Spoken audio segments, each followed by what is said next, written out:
कई बार जब लोग जीवन में काम करना शुरू करते हैं तब उन्हें बहुत ज्यादा दर्द होता है, तकलीफ होती है, उन्हें बहुत ज्यादा मेहनत करना पड़ता है और ये बात उनसे बर्दाश्त नहीं हो पाती है। उनका शरीर जवाब दे देता है और वो उस काम को छोड़कर किसी और तरकीब से सफल होने का प्रयास करते रहते हैं।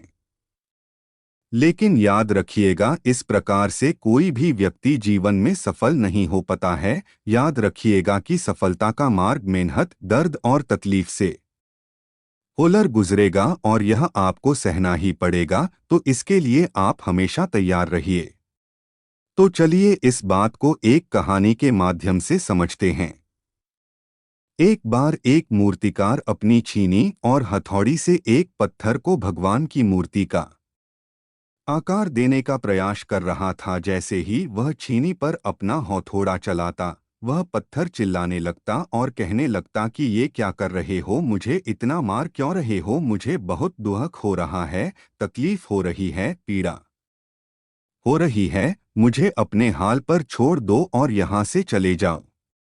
मूर्तिकार ने उस पत्थर से कहा, मुझे बहुत अच्छे से पता है कि तुम्हें बहुत ज्यादा दर्द हो रहा है, तकलीफ हो रही है और तुम बहुत ही ज्यादा पीड़ा में हो, लेकिन यदि आज तुमने इस दर्द को नहीं सहा, इस तकलीफ को नहीं सहा, तो जीवन भर तुम यही इसी प्रकार से पड़े रहोगे। मुझे पता है कि तुम में आगे बढ़ने की अपार संभावना है, तुम एक बहुत अच्छे पत्थर हो, लेकिन यदि तुम इसी प्रकार से रहोगे तो कभी भी आगे नहीं बढ़ पाओगे। इतना कहकर मूर्तिकार औजार उठाए ही थे कि पत्थर फिर से चिल्लाने लगा, गिड़गिड़ाने लगा, विनती करने लगा कि मुझे अपने हाल पर छोड़ दो। मुझे पता है कि जीवन के लिए कौन सी चीज सही है और कौन सी चीज गलत है। मुझे बहुत ज्यादा दर्द हो रहा है, अब मैं इस तकलीफ को बहुत ज्यादा नहीं सह सकता। मैं जिस हाल में जो उस हाल में छोड़कर मुझे तुम यह से चले जाओ।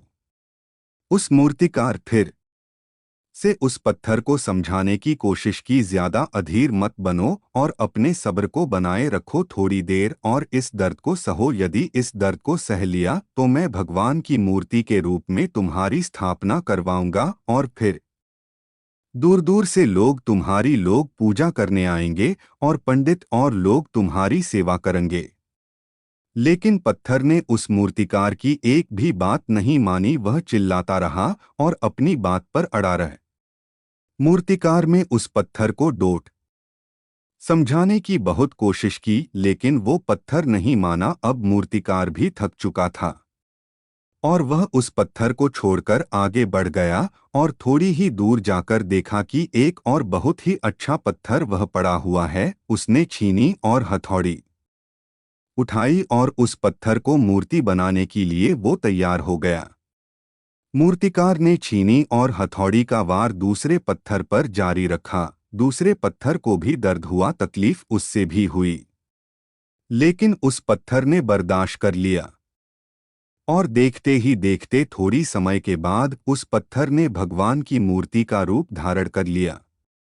थोड़ी दिन बाद उस मूर्ति की एक मंदिर में स्थापना हो गई। धीरे धीरे करके लोग वह पूजा पाठ करने आने लगे। लोगों की मन्नतें वहां से पूरी होने लगी और वह मंदिर बहुत ही ज्यादा प्रसिद्ध हो गया।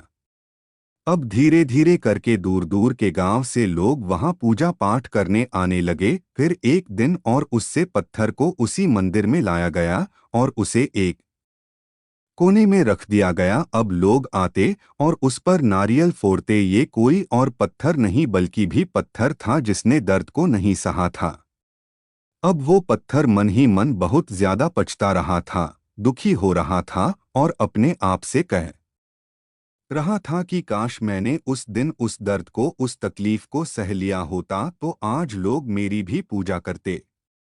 इसलिए आप भी अपने जीवन में हमेशा याद रखिएगा कि जब भी आप अपने करियर की शुरुआत में किसी काम को कर रहे हो, पढ़ाई कर रहे हो या कोई भी काम कर रहे हो और उसमें आपको दर्द हो रहा है, तकलीफ हो रही है, ज्यादा मेहनत करना पड़ रहा है, तो आप रुकिएगा मत, किसी और रास्ते की शुरुआत मत करिएगा, क्योंकि कोई और रास्ता आपको सफलता नहीं दे सकता है। आपको उस दर्द को, उस तकलीफ को सहना ही होगा, और उस दर्द को, उस तकलीफ को सहकर आप ज्यादा मजबूत बनेंगे, और तभी आप अपने जीवन में आगे बढ़ पाएंगे। और जीवन में हमेशा याद रखिएगा कि आपको पहले पत्थर की तरह नहीं बल्कि दूसरे पत्थर की तरह बनना है। यदि ये कहानी आपको पसंद आई हो और इससे कोई सीख मिली हो तो अपने दोस्तों और अन्य लोगों के साथ शेयर जरूर करिएगा।